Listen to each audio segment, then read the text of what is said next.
So with Ineffa soon to be released, people have been very curious as to where she actually fits into the meta in support of other characters. And in this video, I'd like to highlight her best synergies if you plan on picking up Ineffa, or if you have any of the characters in this video and want to see if Ineffa is worth picking up for you. Hello there, Flip here, and today I'm going to go over the characters I think benefit the most from our Tama XP with calculations, as well as why I think the synergies are good. But before we do that, as always, if at any point during the video you're entertained or informed, make sure to drop a like and even consider subscribing, as I talk on various topics regarding Genshin's meta and I'll try to keep you updated. Shout out to all my lovely channel members, your support means the world to me. Hugs and kisses to you all. And also, so right now Mohuika and Emily are currently on the banner, so if you'd like to cut down on the costs while going for them, then I would like to announce the sponsor for today's video, LD Shop. LD Shop is a very safe and reliable top-up site that allows you to get Primo Gems at a great deal starting from 15% off, while keeping your data safe. As for transactions, you only need to type in your UID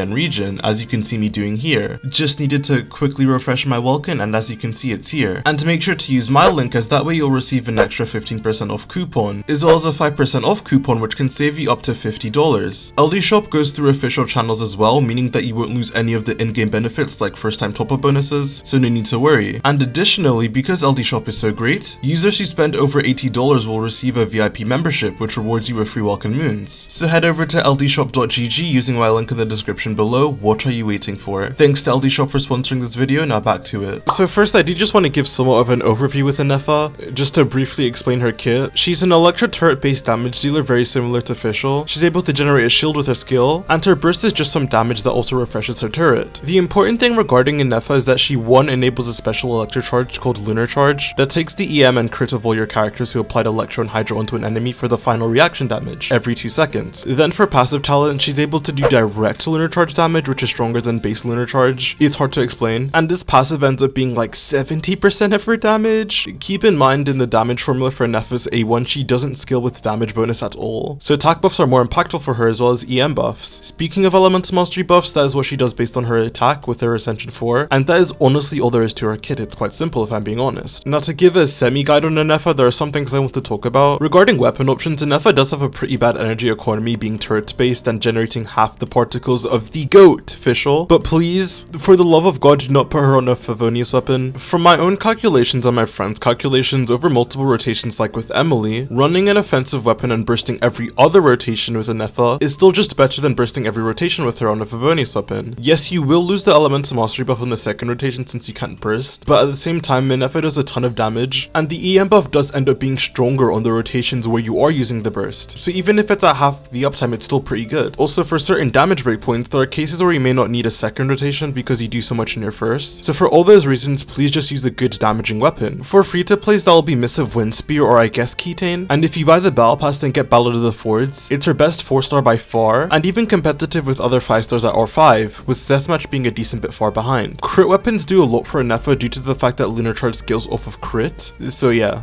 For artifact sets, don't farm anything, please. The flagship sets of 6.0 will very likely be an Ineffa buff over anything right now. If you happened to be playing during Sumeru and have any good leftover Gilded Dream sets, that'll be her best set currently. If Ineffa's damage isn't the focal point of a team, like in an Arlecchino Overvape team, for example, you can give her something like Tenacity to further boost Arlecchino's damage. But because Ineffa does a lot of DPS, it doesn't really end up mattering, to be honest. You aren't farming anything until 6.0 anyways. Now lastly, one of the biggest things about Ineffa compared to a character like Fischl is the fact that almost all of her damage is AoE. And this is important because when looking at the calculation I'm about to present to you, keep in mind that Ineffa is an AoE sub DPS who's very competitive for single target oriented teams, which is why I value her a lot more. And also, this is Ineffa who doesn't have a real artifact set right now, so there's just so much room for her to improve. And lastly, before getting into the characters, there have been some rumors that Ineffa snapshot her Ascension 1, and I just don't buy it at all. This has never been stated over the entire beta cycle once, and snapshotting in this game has been dead for a while, so I really doubt they would bring it back for this one character that even without snapshotting does the most damage out of any sub DPS in the game right now, and she's consistently doing this level of damage in an AoE. I'm sorry, I just don't believe in it, and therefore keep in mind that my calculations will assume that Ineffa doesn't snapshot attack. Now let's get into the list, starting from the characters I think benefit the most from Ineffa. So I already made a video documenting Neuvillette in more detail, but I do think that Ineffa is by leaps and bounds his best teammate, especially at C0. For starters, just looking at things theoretically, unless you're assuming 100%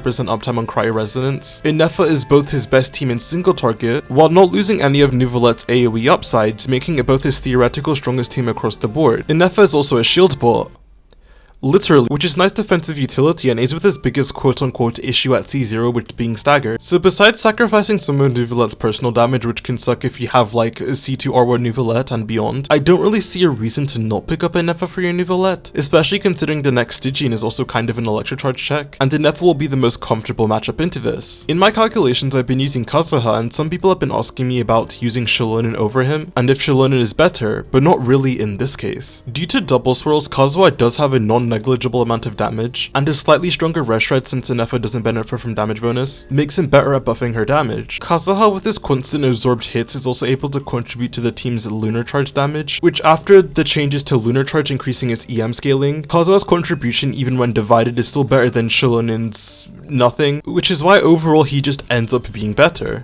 People mention the fact that Shilonen heals, but like that doesn't really matter that much because Shilonen is a single target healer to a character that already self-heals with one of the highest HP pools in the game, so unless you really like the upsides of Shilonen's multi-wave application or longer buff up time, you will get better or similar results with Kazuha. So yes, overall Ineffa is a really recommended pickup if you have Neuvillette, having the most quality of life of all his teams with a strong shielder, being a very big leap in single target damage over his hypercarry teams, whilst also having the best AoE performance out of all his teams too. Onto a more underrated pick, we can talk about Aoife, who's getting a great glow up with Ineffa, being the best enabler for her damage, because in 5.8, Aoife will be receiving a direct kit buff, where not only will he buff swirl and electro charge damage like he does currently, but he will also directly buff lunar charge reaction damage, which Ineffa's A4 will also take advantage of. Before, Aoife was hovering between double Hydra teams or teams with a Roron and Fischl, and while these options were fine for a character like Aoife who's a driver, with that much personal damage he needed a stronger off-field DPS to take advantage of his buffs, and Ineffa is that character. Looking at my calculations, Aoife teams jumped up by close to 10k DPS, reaching almost the 80k range, which is unheard of for an Onoma driver. This is a level of DPS that not even Wander or Zhao are on, and it's scary to think that in 6.0 Ineffa will get an artifact set on the level of Scroller Codex to make this team even stronger, and because of Aoife's lunar charge and EM buffs compared to other Onoma drivers like Mizuki or Sucrose, he kind of just blows them out of the water now. And another thing is that Aoife still technically has room to improve, but it might be hard to do so.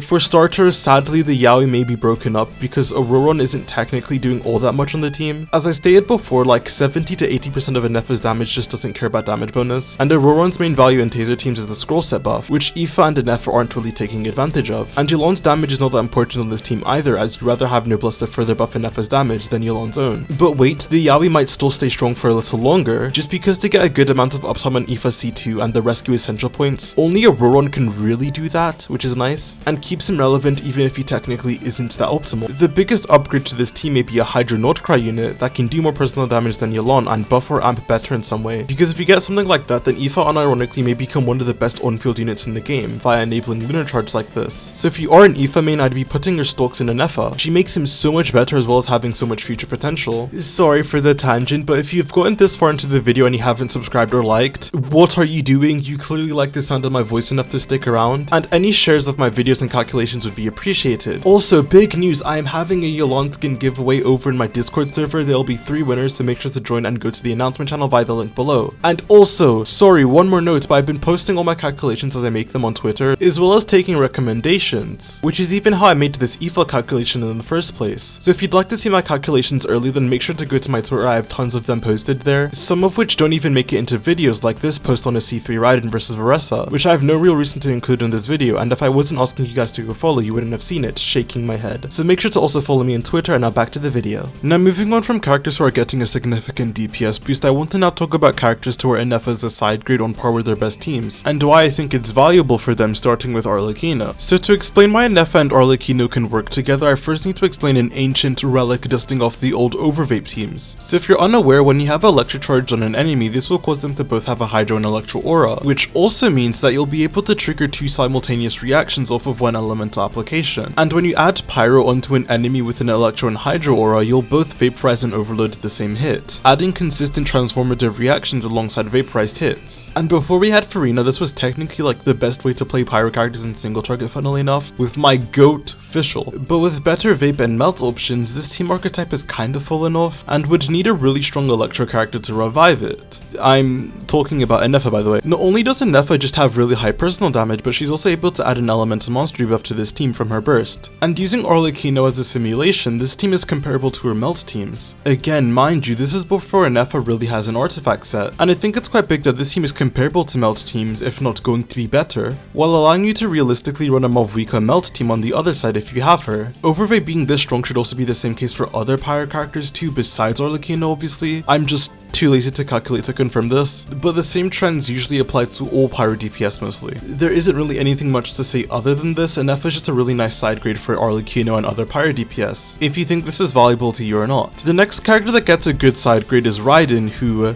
wow, Hoyoverse really left this character in the dust, Jesus Christ. It really just hoed Raiden and Neuvillette working together, with Raiden not being able to generate any fighting spirit for Neuvillette, on top of Neuvillette generating no resolve for Raiden as her burst doesn't consume energy. And then YELAN, which was a big boost for someone like Chlor and Delanker to still be competitive in the meta, Raiden also doesn't get the biggest benefits from, so Raiden's best teams till now have just been Double Hydra and Chevreuse. Thankfully though, Ineffa is a character that is great with Raiden as she's just another strong sub DPS replacing YELAN and doing more damage than her, but because of all the electro charge triggers you lose, this makes it so that everyone else on the team does less damage. And overall, looking at the calculations I did, this is like the most neck and neck I've seen characters, but some upsides is that Ineffa's AoE is better than YELAN's, and since the damage gap is so close, this is ultimately probably the better feeling team. Ineffa's vertical investment is also just better than YELAN's, especially for Raiden. And as I have said 100 times by now, Ineffa's most likely getting a flagship artifact set in 6.0 that should just put her ahead of YELAN here, which we'll know in about 2 weeks, so make sure to subscribe for when that happens. I guess I can also lump Yi in with this, who is also a character that didn't really benefit from Neuvillette or YELAN and Chevreuse teams, so our best teams were Aggravate, which didn't get that much love. And because Yi synergizes better with Ineffa, getting a greater increase from the EM buff she provides, and you can also quickswap Yi for multiple Shalonen skills and Fav procs, which makes it so Yi and Ineffa have to build 0 ER, which is a big benefit. The only real issue with this team is that getting a double scroll on Electro Charge can be a pain in the ass,